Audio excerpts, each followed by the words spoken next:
everyone, it's Marianne. Welcome to 25 Days of Plantmas. This is a special My Racist Life holiday series where I'll be talking about at least one of my plants per day, every day during Vlogmas.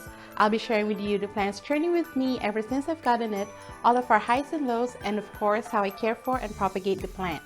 So let's go check my plant event calendar and see which one of my plants I'll be sharing with you today. Today is day 14 of 25 Days of Plantmas.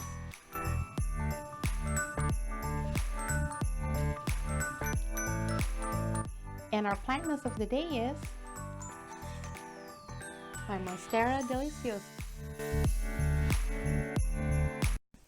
So this is my monstera deliciosa. This plant has been a source of pride and joy for me. This definitely sparks joy. As far as trendy plants goes, this one has definitely lived up to its hype, and I'm so glad that I was able to find this at my local Lowe's. I found a monstera, not in the best condition, but it's only $15. But yeah, it has a lot of burnt leaves and yellow leaves. Probably needs to be repotted. But this split leaf is perfect, so I might get it because I've been wanting one. I saw two of these at another Lowe's as well, and I skipped out on it because it wasn't also in the best condition. But I don't know, I might get this one. So yeah, I went ahead and got the monstera, but because it's damaged, I asked if I could get a discount on it. So the lady gave me a 10% discount, and together with this pot that I got, which is I think was originally $3 and this one was $14.98, so $15, I only paid $16.10 for the plant and the pot, which is amazing. So I don't think I'll ever find a monstera in my area that's in perfect condition, just because like I showed you, in most plants that are like trendy, or I guess for most plants that are not outdoors, they don't really take good care of it in the garden centers here. So I'll have to cut off a lot of a lot of leaves, but that's okay. I like nurturing plants and watching them grow, and I'm just happy that I already have like this perfect split leaf here already, so I'm excited. So yeah, yay, I got my monstera finally. Woohoo! And I also got a plant stand for free for it. But anyways, but yeah, so this one had like really few leaves when I first gotten it, and none of it was fenestrated except for this one. This one was like the, oh, if I could push the leaves away, this was the OG leaf that it came with, and this is probably the leaf that made me buy it, because even though all of the other leaves weren't fenestrated yet, I saw its potential because of this one, that it could produce leaves like this, so I got it. And it didn't have this moss bowl yet. I DIY'd this moss bowl initially for my philodendron Brazil because I wanted it to trail up, but it didn't really suit the philodendron Brazil, and I put it in a different planter now, and I just put it so I gave it to my monstera deliciosa, and so far it's been working. Sometimes it needs it, sometimes it doesn't. Like, I have a few that are still tied to the moss bowl, but I actually took out the other stems that were tied up to it. I just want to give the plant some breathing room, or just some space to move, because it is still growing. As you can see over here, it's still producing leaves, so I just didn't want to constrict it by like pushing it up all on the moss bowl. So as far as watering this, I water this every 7 to 10 days, and I just water it very thoroughly. I try bottom watering this now that it's winter, but it's just too hard. So what I do is I still top water it, but I put it on a tray where it kind of like catches all the water that comes out of the plant, and then I just bottom water it, just let it sit in water for a while, and then once it's absorbed all the water it needs, I take it out and then just like put it back on its plant stand. And as you can see, it also started growing aerial roots, so it has been a very prolific grower, and ever since it has also started producing a lot of fenestrations. And over the growing season, I have been putting it outside, and that's a way to get your plants to have fenestrations, is to put it outside, not just because of the light, because this one actually doesn't need a lot of light. It could do moderate light to bright light. But again, moderate light to bright light really depends on your condition. My moderate light might be bright light to you, or my moderate light is actually low light for you. So it just really depends on your condition. But when I take it out, it's in the north facing side of the house. And I think what gives it the fenestration is not really the light, but the wind. Splits happens to protect itself from the wind. So the more wind it hits it and the more movement it gets, the more fenestrations it also produces. And also the nutrients that you provide for the monstera, I think, also helps with the fenestrations and the size of the leaf. I do fertilize this regularly. I fertilize this every other week with the same fertilizer that I use for my fiddleific, which is a 3:1:2 NPK ratio organic liquid fertilizer. And I just use that on this plant every other week. And when I got this, actually initially it was in a 10-inch pot, but I thought it was too big for it, and so I moved this into this 3-quart size pot. So it's a bit smaller than the 10-inch nursery pot it originally came. So I actually did cut off some of its roots to make it fit in here. And as you can see, a lot of the aerial roots are starting to also form and show. So today is watering day for my monstera, and I took out the bottom to bottom water it, and then when I lift it up, holy cow, like the roots are growing out of the pot. Oh my god, I don't really want to repot this winter season, but this girl won't stop growing, because look at her. She still has growth over here, and growth over here. Oh my god, what am I gonna do with this girl? I mean, it's a happy problem, but oh my god, look at this root. It actually curled around here. So okay, this is the game plan. What I'm going to do is, just to avoid root rot, I am going to cut off all of this excess roots that are coming out of the pot. And I don't know, I'll see if next watering day it's still doing that, then I might have to repot it already. But oh my god, crazy girl, I swear to god. I mean, it's December, why are you still growing? So that's what I'm gonna do. I'm gonna cut off the roots.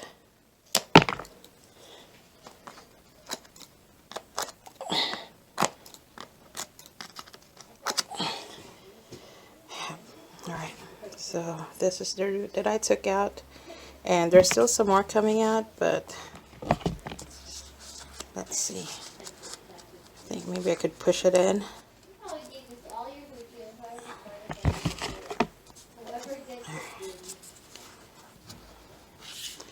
Okay, I think that's good enough. So next growing season, this is probably due for a repotting, but I'm also thinking of just separating the plants and maybe just either selling them or putting it up for a plant swap or giving it away to friends. And as far as propagations, I haven't propagated this plant yet, but guess what? I'm gonna propagate it today. That's right. I know for like other plants in this 25 Days of Plantmas series, I just tell you how I propagate it. But for this monstera, I am going to show you how I propagate it, because I promised a friend to give one to her as a housewarming gift that I'm attending. So I'm gonna bring it to her housewarming party, which will be today, the day that you're watching this video. In my Vlogmas, I will show you what the plant looks like and see how the plant did after a couple of weeks in propagation. So yeah, so let's do this. So whew. So this is my first time propagating the monstera plant. So, and I'm doing this on camera, so it's actually very scary for me. But I actually already picked out which one that I want to give her. And I believe it's this one. Let me just check. Is it this one? Yes, because this one has the one that has already like a really strong, it has like this really long aerial root already. So I feel like if I propagate it now, when it's not really the growing season, it will still do really well because it already has this much amount of roots. So I'm not too scared to cut it off and give it to her. So I'm going to try to cut this as close as I can to the base, because if I could, I would have given her the whole plant, because there's like 1, 2, 3, 4, 5, 6, 7 plants in this pot. But I didn't want to open this up and repot it and also disturb the other plants. So I'm just going to try to cut this as close as I can to the soil and to the base of this plant as much as I can. And these are my scissors. I have sterilized this, and hopefully this works. A knife would probably be better, but this is what I brought for this filming. So let's just do this. So I am going to cut, let's see, I want to save all these leaves, so I don't want to cut below this one, because if I cut below this one is just gonna rot, and this one, but this leaf is fenestrated and I want her to have that one. So I'm just gonna cut in a node below that, so that this is the leaf that's going to be lost, and I'm not going to be too mad to lose this one, because this is not very nicely fenestrated, and it's also a damaged leaf, so that will be okay. So okay, let me do it like this, so hopefully later on I could post a close-up. If not, I'm sorry, but I just want to concentrate on me cutting it, then getting the angles. Okay.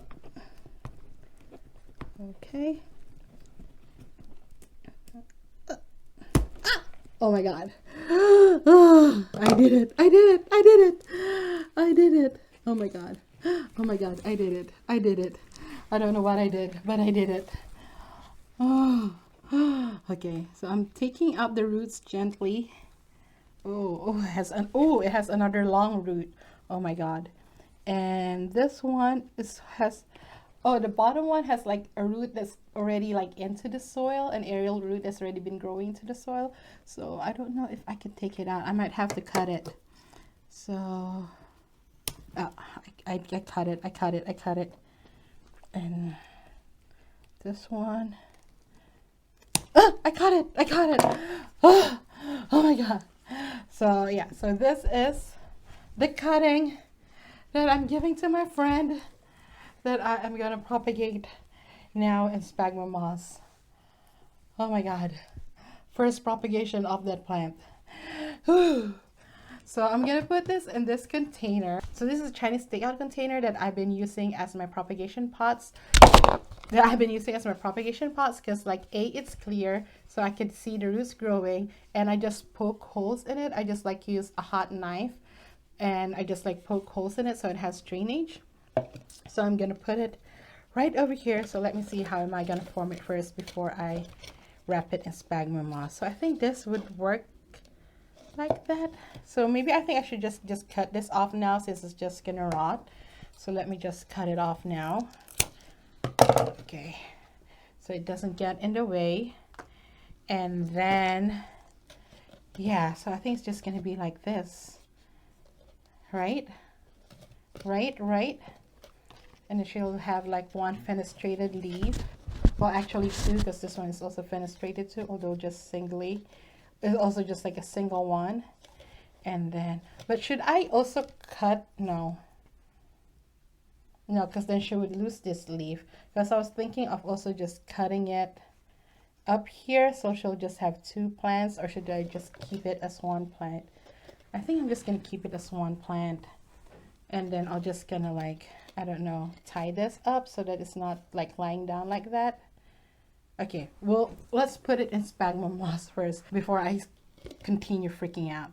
So yeah, so for this one, I don't know, I probably should have washed the roots first, but I think it's gonna be okay. So right now over here I have sphagnum moss that's been soaking in water. So this is what I currently use to propagate my plants. For like my other plants, if you've seen my string of hearts propagation video, that's part of one of my vlogs. For plants that has delicate roots, what I actually do first before I soak the sphagnum moss is I crush it through using a food processor, just so it will be a bit finer and easier to take out once the roots started growing. And for plants that has delicate roots like string of hearts, it's easier for me to take out the sphagnum moss off the roots if the sphagnum moss is crush, but since this one has big, large, sturdy roots, I don't think I need it for this one. So what I'm gonna do, I'm just gonna put like a thin layer at the bottom so that there's, you know, a place for these roots to go, I guess, or continue to grow. And then what I'll do is I'll take some sphagnum moss and just squeeze it a little bit and then wrap it around the roots. And if you don't have roots, then you wrap it around the nodes. But since this one has a bit of a root, I am just wrapping it around the root as well. I mean, I don't know if you could tell, but like my heart is beating so fast and so nerve-wracking because not only I'm propagating this for the first time, I'm doing it on camera and I'm doing this as a gift to a friend. And so I really want this to be successful, and I'm kind of scared that it might not be. But no, it's going to be okay because I've successfully propagated in sphagnum moss multiple times. So, and this one has already roots established, so I'm not that scared. And to be honest, some people might say you should have just put it straight into soil, which I'll probably do before I give it to my friend because I don't think she wants to be repotting this by herself. But right now, I think as it rehabilitates as a plant on its own, I'm going to put it in sphagnum moss for at least a week, and then I'll probably shift it to soil once I've known it has kind of rehabilitated and recovered from being removed from the mother plant. But yeah, oh my god, this is so nerve-wracking. Oh my god, what did I do?